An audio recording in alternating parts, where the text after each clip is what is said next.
Hey, ladies and gents, Joe here, the guy who thinks they should nerf that three support meta in Marvel Rivals. Been a little bit of addicted to that. And I'm here to talk about the first pay-per-view of 2025, UFC 311. You know, actually, biggest fight of the night for me got canceled last minute. Big injury replacement, Armin Tsarukyan, back injury.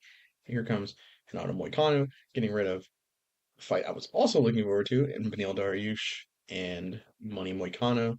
I was really excited for that fight, honestly. But with the shakeups, I had fun. I had fun on the card. So enough talk. Let's just dive right in. Let's get to the fights.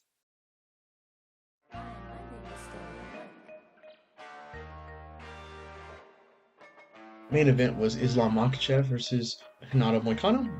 Makhachev wins by Darce choke in the first round against a late replacement, and now he's being talked about as the lightweight GOAT. Go figure. So Armin Tsarukyan, of course, back injury. I think it was later Friday we found out. Big shakeup. Moicano steps up.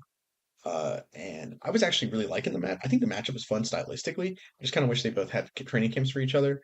And Moicano, not gun shy at all, went right out. He even hurt Makhachev, or at least stung him. I don't think he hurt him. I think he stung him early on, but he got taken down for it. They were scrambling. The scramble was fun, but after that, Makhachev gets a Darce choke and gets the win. And this dude has gotten some wild preferential treatment.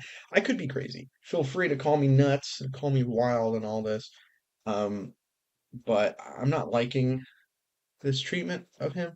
He is being talked about as the lightweight GOAT. He has the most title defenses in lightweight history, and two of them are against last minute replacements, and with two of them being against featherweight, who we knew was going to be undersized. As good as that first fight is with Alexander Volkanovski, one of my favorite fights of all time. I love that fight. It's against him.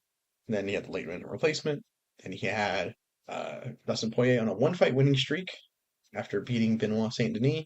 Gets a title shot for some reason, and he beats him once again. I believe that was an Anaconda, or was that a Darce as well? Can't remember, but he choked him out, got him at the fifth round, in a great fight. Once again, great fight. Um, just not the best matchmaking. And then here, another late replacement against the number 10th ranked guy, I believe. Moicano was 10th, and also beating Benoit Saint Denis, and chokes him out. Sure.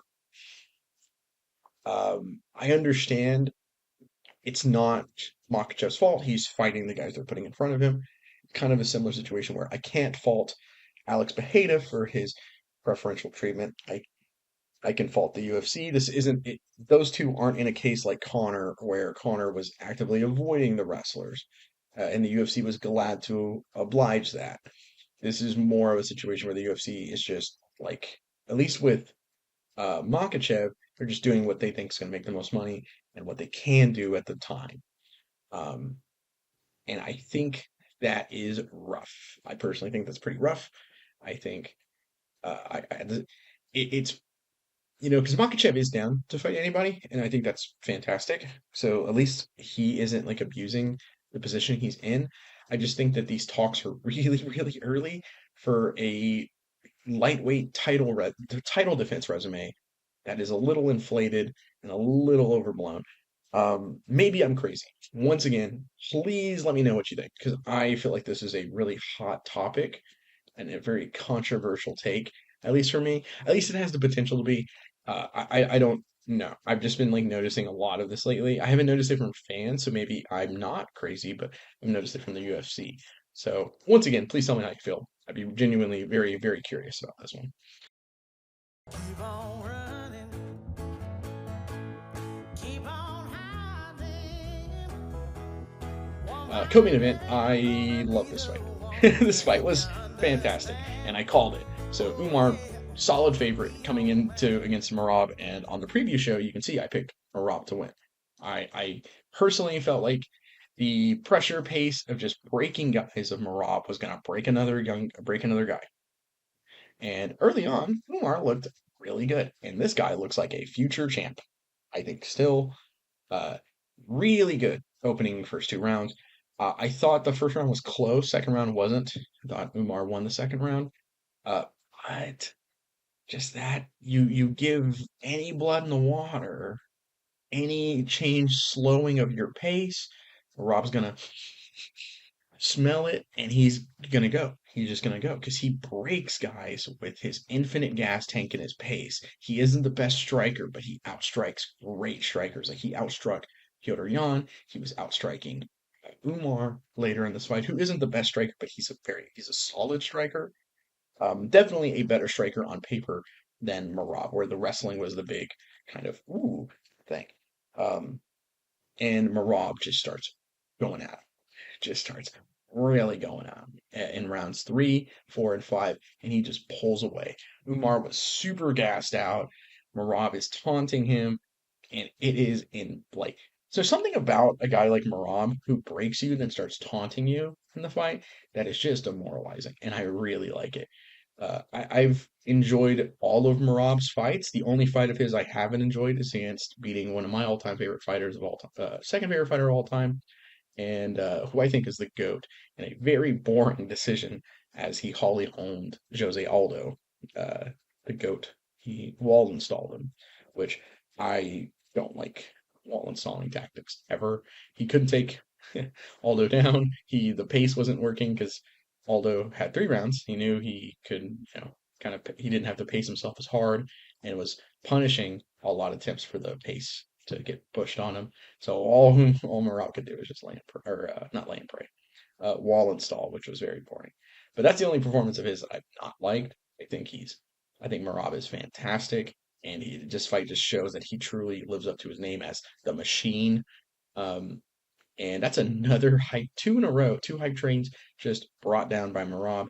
To be fair, the Sean O'Malley one, I think we all kind of knew this was going to happen. The Umar one, a lot of people were kind of picking Umar.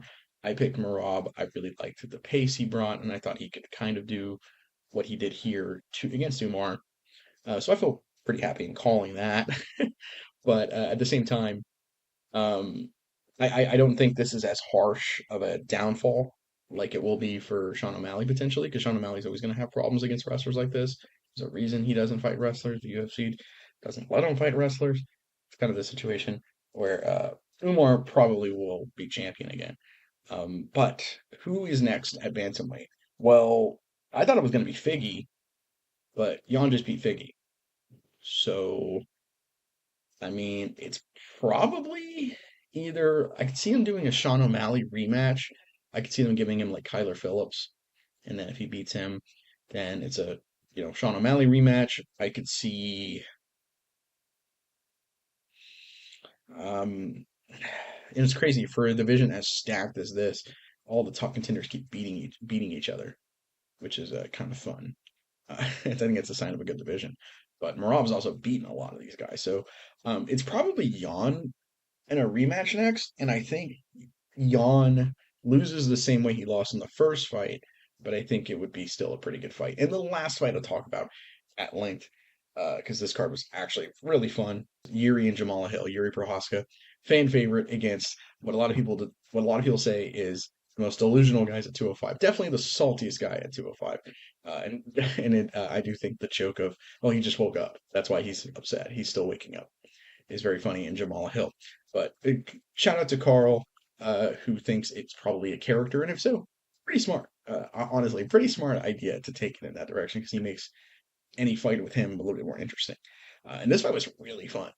Um, so all striking, wild movement from Prohaska, very good angles, and his head movement was better. He wasn't as hittable as he has been in fights, and it really felt like the power shots were coming from Yuri, and who just swelled the right eye, the left eye of Jamal Hill pretty early on, and like I think it was like middle of round one, late round one, maybe early round two even. But I remember that eye swelling up pretty solidly. And Hill had more success in round two. I think you can argue Hill won round two, but he did get knocked down in the first round. He got planted early in the first round. I thought it might have been over. Um, but I really felt like those power shots from Yuri were just kind of keeping him in the fight. They weren't gassing out. Even though Hill was attacking the body, it was getting a little bit of a slowing down of Yuri with the body attack. He went back to it in round three. A lot of kicks that were attacking the body from the southpaw position, which is always smart. You want to kick the open side as a southpaw, or as any kicker. When you're kicking, you want to kick the open side of the body. And you want to hit the open side of the body and the closed side of the leg. Kind of a good way to think about it. And good shots.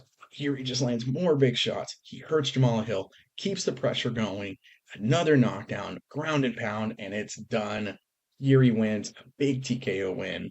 He looked fantastic. I bumped something, but he looked fantastic. It was a great fight.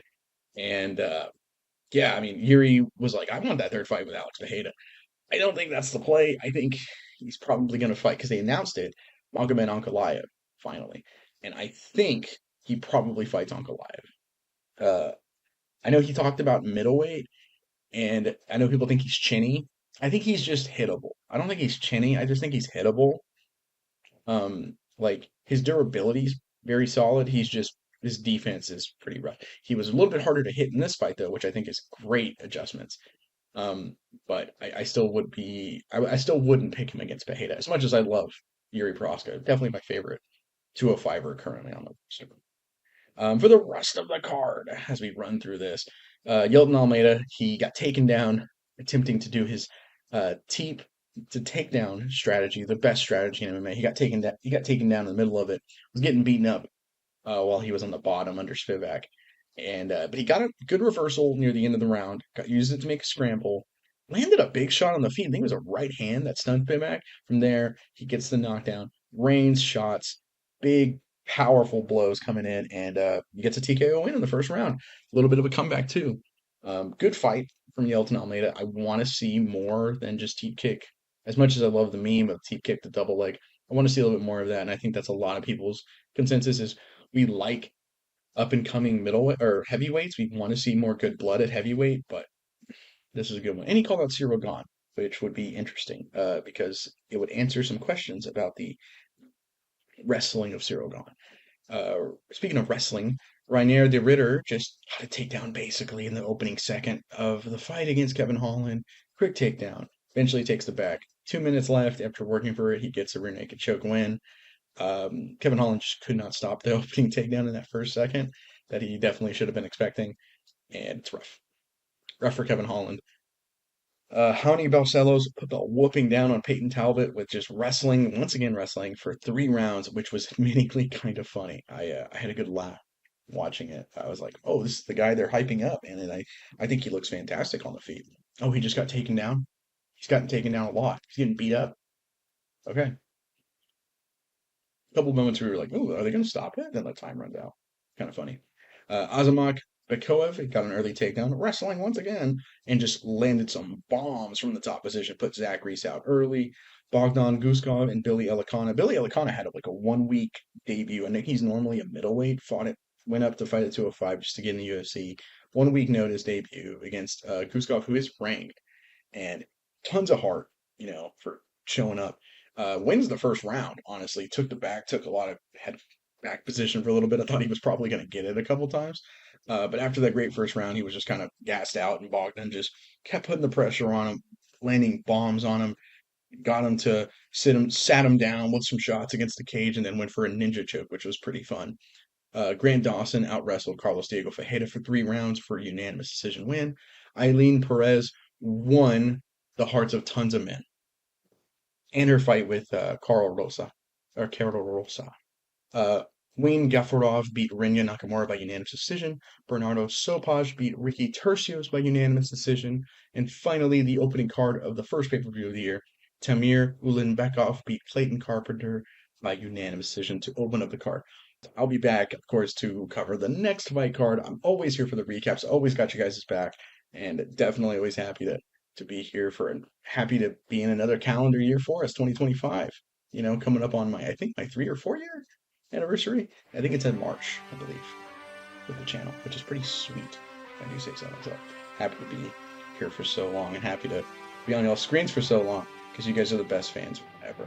Let's just be honest. I'm kind of rambly right now, so I probably should stop. Probably time to leave. That's it for me, though. So thanks once again. Much love from me and the INC family. So thank you so much for watching. Peace.